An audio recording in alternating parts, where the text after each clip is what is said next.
ونستعينه ونستغفره ونتوب إليه ونتوكل عليه ونعوذ بالله من شرور أنفسنا ومن سيئات أعمالنا من يهده الله فلا مضل له ومن يضلل فلا هادي له وأشهد أن لا إله إلا الله وحده لا شريك له وأشهد أن محمدا عبده ورسوله أما بعد فإن خير الحديث كتاب الله وخير الهدي هدي محمد صلى الله عليه وسلم وشر الأمور محدثاتها وكل محدثة بدعة وكل بدعة ضلالة وكل ضلالة في النار. أعوذ بالله السميع العليم من الشيطان الرجيم من حمده ونفخه ونفثه. بسم الله الرحمن الرحيم. قال الله تبارك وتعالى: وَاعْلَمُوا أَنَّ فِيكُمْ رَسُولَ اللَّهِ لَوْ يُطِيعُكُمْ فِي كَثِيرٍ مِنَ الْأَمْرِ لَعَنِتُّمْ وَلَكِنَّ اللَّهَ حَبَّبَ إِلَيْكُمُ الْإِيمَانَ وَزَيَّنَهُ فِي قُلُوبِكُمْ وَكَرَّهَ إِلَيْكُمُ الْكُفْرَ وَالْفُسُوقَ وَالْعِصْيَانَ أُولَٰئِكَ هُمُ الرَّاشِدُونَ. اللهم صل على محمد وعلى آل محمد كما صليت على إبراهيم وعلى آل إبراهيم إنك حميد مجيد. اللهم بارك على محمد وعلى آل محمد كما باركت على إبراهيم وعلى آل إبراهيم إنك حميد مجيد. رب اشرح لي صدري ويسر لي أمري واحلل عقدة من لساني يفقهوا قولي رب زدني علما. اللہ تعالیٰ اسی کے ہاتھ میں لوگوں کی ہدایت ہے اور گمراہی بھی ہے. انسانوں کے دل اللہ رب العزت کی دو انگلیوں کے درمیان ہیں. وہ جس طرف چاہتا ہے دلوں کو پھیر دیتا ہے. وہ ہدایت دیتا ہے جس کو چاہتا ہے اور اس نے ہدایت دی صحابہ کرام رضوان اللہ علیہم اجمعین. اور اس نے کہا کنتم خیر امۃ اخرجت للناس تأمرون بالمعروف وتنہون عن المنکر. تم سب سے بہترین امت ہو.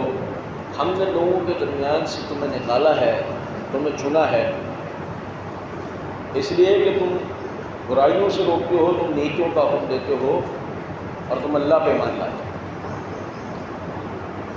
صحابہ کرام رضوان اللہ علیہم اجمعین کو ہدایت اللہ رب العزت نے دی اور ہدایت دینے کے بعد سورہ حجرات کے اندر اللہ رب العزت نے فرمایا وَلَكِنَّ اللَّهَ حَبَّبَ إِلَيْكُمُ الْإِيمَانَ, اور لیکن اللہ تعالیٰ نے تمہارے لیے ایمان کو پسند کیا ہے. اللہ صحابہ کے لیے کیا کہہ رہا ہے کہ ہم نے تمہارے لیے ایمان کو پسند کیا. وَزَيَّنَهُ فِي قُلُوبِكُمْ, اور ہم نے اس ایمان کو تمہارے دلوں میں مزین کر دیا. اللہ تعالیٰ نے صحابہ کرام کو چنا اور اللہ تعالیٰ ہی فرما رہے ہیں کہ ہم نے تمہارے لیے ایمان کو پسند کیا, اس کو تمہارے دلوں میں مزین کر دیا. وَكَرَّهَ إِلَيْكُمُ الْكُفْرَ وَالْفُسُوقَ وَالْعِصْيَانَ, اور ہم نے تمہارے لیے برا جانا کفر کو, فسوق کھلم کھلا گناہ کے کام, نافرمانی کے کام, والعصیان اور سرکشی کو. اللہ تعالیٰ فرما رہے ہیں کہ ہم نے تمہارے لیے ناپسندیدہ کر دیا ان تین صفات. اب جب صحابہ کرام رضوان اللہ علیہم اجمعین میں سے کسی کے لیے آپ فسق, کفر یا عصیان کی بحث کریں گے تو آپ قرآن کی آیت کا انکار کریں گے, کیونکہ اللہ یہ کہتا ہے کہ ہم نے اصحاب کے دلوں میں ایمان کو مزین کیا اور ان کے لیے مکروہ کر دیا ہے کفر کو, فسق اور عصیان کو, لیکن آپ یہ کہہ رہے ہیں کہ اللہ کی یہ بات غلط ہے. نعوذ باللہ. اب یا تو آپ کو اس آیت کو ماننا پڑے گا جس کے بعد آپ صحابہ کرام رضوان اللہ علیہم اجمعین کے لیے کوئی بھی ایسا کلمہ زبان سے نہیں نکال سکتے جس سے آپ اس آیت کے مخالف آ کر کھڑے ہو. اور یہی وہ جگہ ہے جہاں آ کر آپ کو اسلاف امت کی یہ بات سمجھ میں آ جائے گی کہ عام لوگوں کو اسلاف امت صحابہ کرام کے بارے میں خاموش رہنے کا حکم کیوں دیتے تھے، کہ خدا نہ خواستہ اگر آپ کی زبان سے اصحاب رسول میں سے کسی ادنیٰ سے ادنیٰ شخصیت کے لیے کوئی خدا نہ خواستہ اس طرح کا کلمہ نکلا کہ جس سے ان کے لیے آپ نے کفر، فسق یا عصیان میں سے کسی چیز کا اثبات کیا، آپ اس آیت کے منکر ہو جائیں، آپ اس آیت کے مخالف آ کے کھڑے ہو جائیں۔ تو بس یہ ایک چھوٹی سی نصیحت تھی آپ بھائیوں کے لیے، کوشش کیا کریں اس بات کی کہ جب بھی صحابہ کرام رضوان اللہ علیہم اجمعین کے حوالے سے کسی کا کوئی اعتراض سنیں تو پہلے اپنے ذہن کے اندر اس آیت کو لے آیا کریں اور محتاط ہو جائیں، پھر بحیثیت طالب علم سیکھنے کی کوشش کیا کریں، بحیثیت فیصل نہیں۔ آپ اور ہم صحابہ کرام کی شخصیتوں پر فیصلہ کرنے والے نہیں ہیں، فیصلہ اللہ نے کر دیا ہے۔ آپ ہم صرف اور صرف اللہ کے فیصلے کی تحقیق کر سکتے ہیں، اس کے پیچھے جا سکتے ہیں، اس کے بارے میں دیکھ سکتے ہیں اللہ تعالیٰ نے صحابہ کے لیے کیا کہا ہے۔ اللہ رب العزت سمجھنے کی توفیق دے۔ جس بھائی کا بھی سوال ہو تو وہ تحریری شکل میں دے دیں۔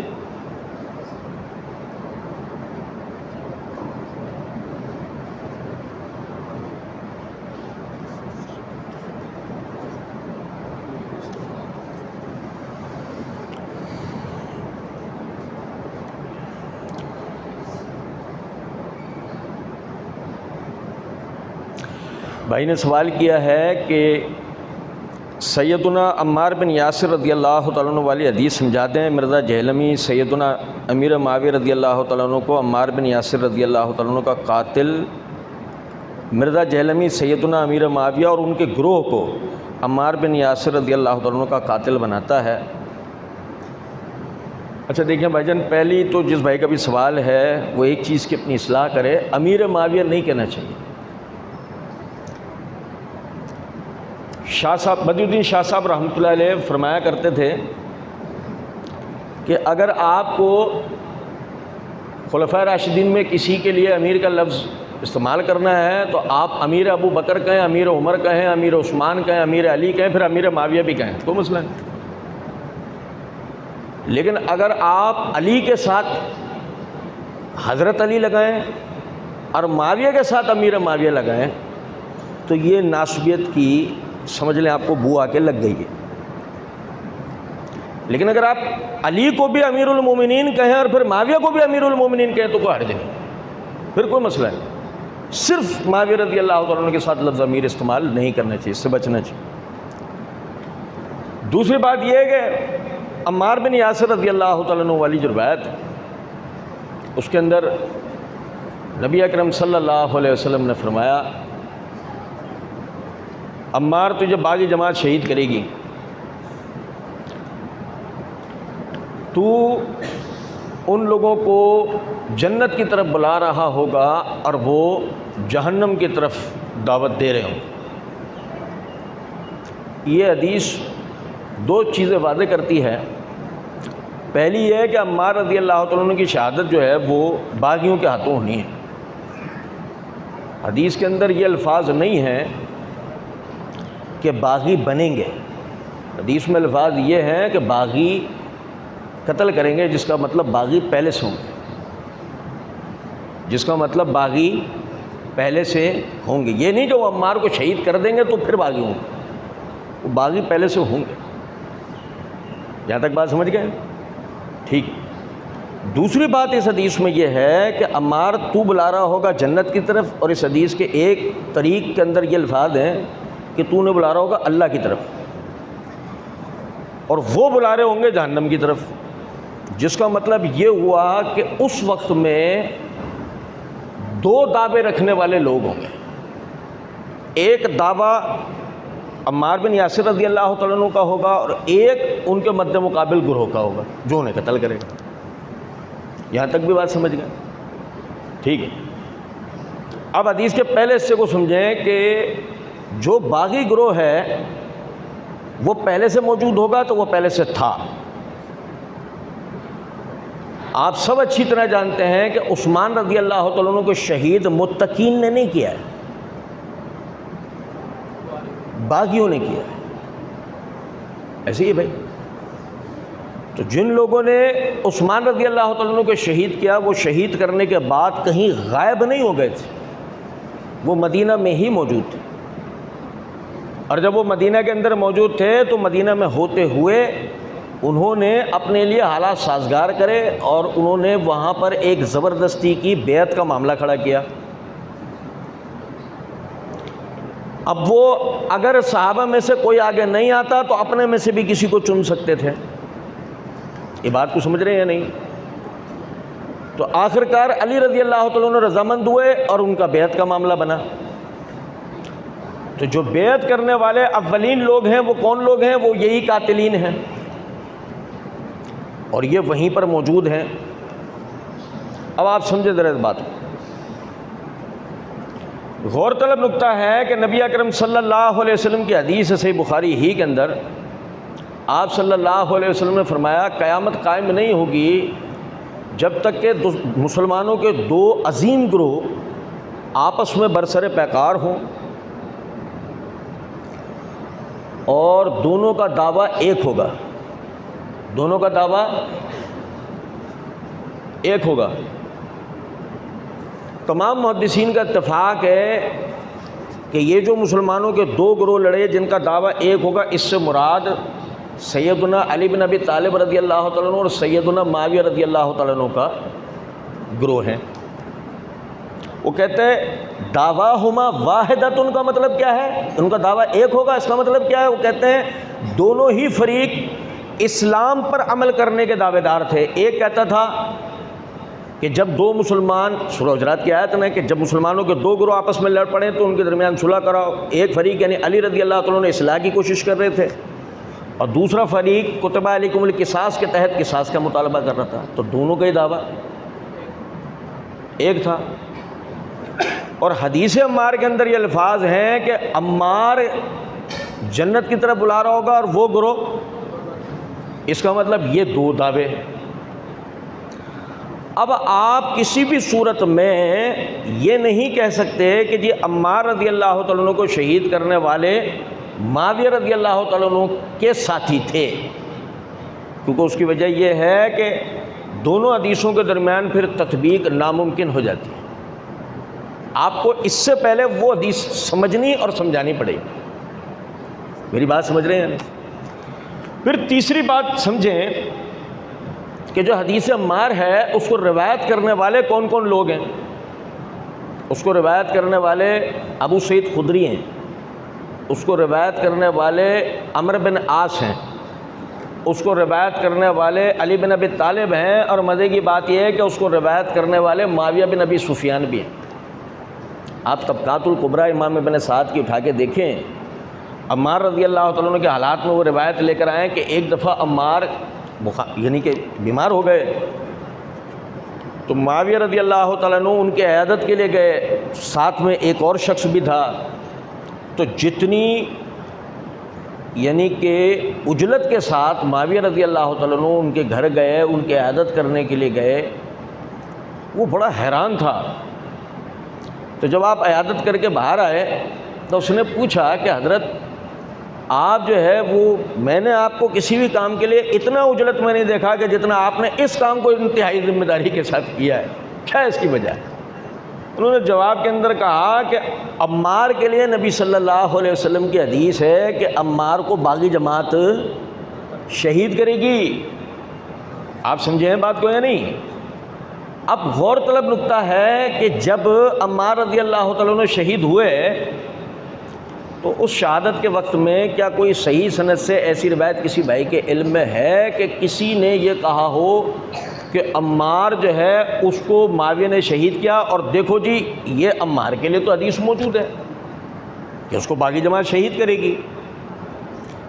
بطور حجت علی پڑھ کے سناتے ہیں، بطور حجت ابو سعید خدری پڑھ کے سناتے ہیں، یا جتنے بھی اصحاب جو اس کو روایت کرنے والے ہیں سوائے ایک روایت کے مسند احمد کی، کہ جس میں الفاظ یہ ہیں کہ عبداللہ بن عمر بن عاص رضی اللہ تعالیٰ عنہ نے عمار بن یاسر رضی اللہ تعالیٰ عنہ کی شہادت پر یہ روایت پڑھ کے سنائی، اور پھر معاویہ رضی اللہ تعالیٰ عنہ نے اس کا جواب دیا۔ روایت سندن ثابت نہیں ہے، اس کی پوری تحقیق پر میری ویڈیو یوٹیوب چینل پر اپلوڈ ہے، روایت ثابت نہیں ہے۔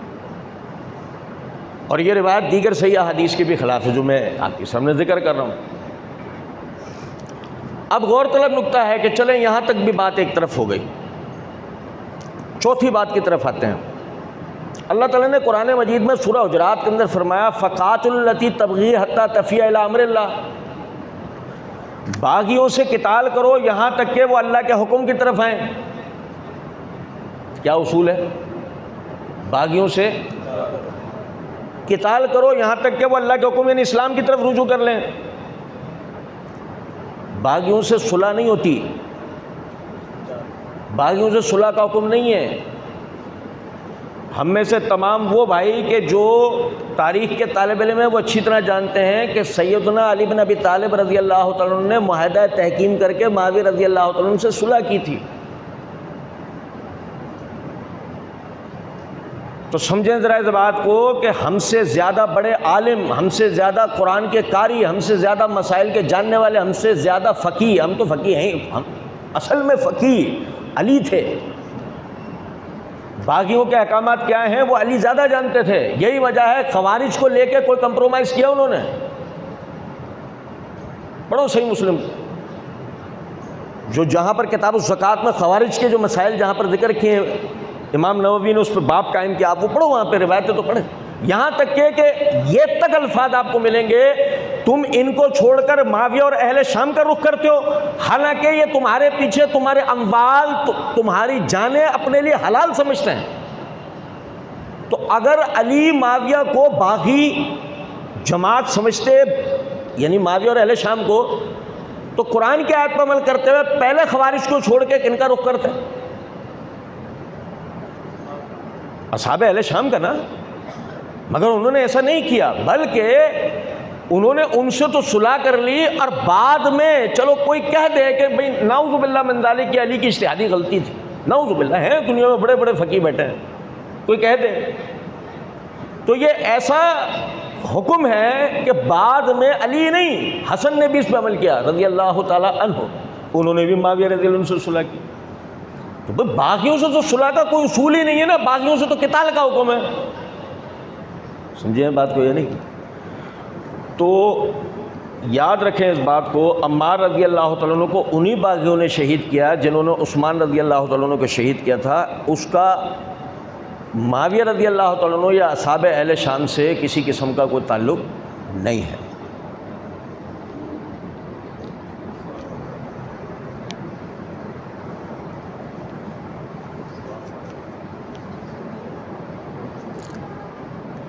بھائی نے سوال کیا ابو ذر غفاری رضی اللہ تعالیٰ عنہ کو کس نے اور کیوں شہید کیا ہے؟ پتہ نہیں بھائی جان، یہ آپ بتا رہے ہیں، ہمیں تو ایسی کوئی روایت نہیں ملتی کہ ان کو کسی نے شہید کیا ہے۔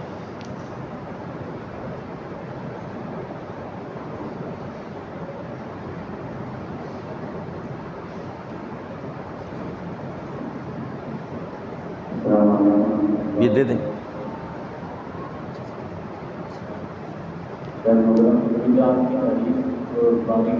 نہیں یہ ایسے مجھے دکھائیں، میں بھائی نے سوال کیا ہے کہ شیخ محترم بدعت کی تعریف باغی کسے کہتے ہیں اور بدعتی کے پیچھے نماز ہوتی ہے نہیں؟ بدعت کی تعریف بڑی آسان ہے۔ دین کے اندر ہر ایسا کام جس کی پہلے مثال موجود نہیں ہے لیکن کرنے والا اس کے پیچھے ثواب کی امید رکھتا ہوں، ایسا کام کیا کہلاتا ہے؟ بدعت۔ اور دین کے اندر ہر ایسا کام جس کی مثال پہلے موجود ہے اور انسان اس کو نئے زمانے کے تقاضوں کے مطابق کرتا ہے، اس کو کہتے ہیں جدت۔ کیا کہتے ہیں؟ تو جدت اور بدعت کے درمیان فرق رکھنا چاہیے۔ بہت سارے ہمارے لوگ اس فرق کو ملحوظ نہ رکھنے کے نتیجے میں کہتے ہیں اللہ کے رسول کے زمانے میں تو ٹیوب لائٹیں بھی نہیں تھیں، وہ تم کیوں جلاتے ہو؟